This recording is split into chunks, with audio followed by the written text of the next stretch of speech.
各位老友記，大家好！秋天話咁快就到啦，你諗好去邊度睇秋色未啊？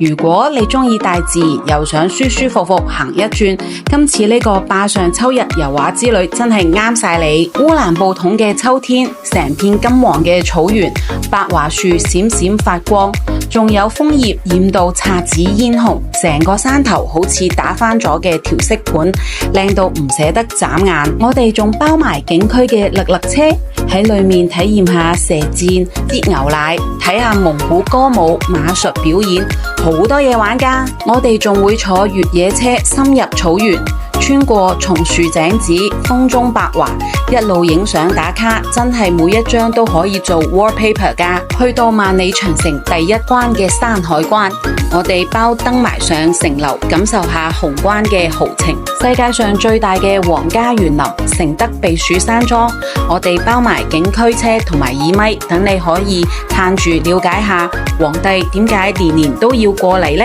玩到攰唔使擔心，我哋安排咗4晚5星標準嘅酒店，仲有皇家佛跳牆宴俾你補補身，食完暖粒粒，全程包晒9個特色餐，試齊當地嘅風味。喺香港直飛往返，家門口出行真係好方便。而家報名4個人同行仲抵玩，每位減200，65歲長者再減多100。想喺秋天留下一段難忘嘅回憶，快啲搵我哋報名啦！一齊去壩上睇一場屬於你嘅秋日童話。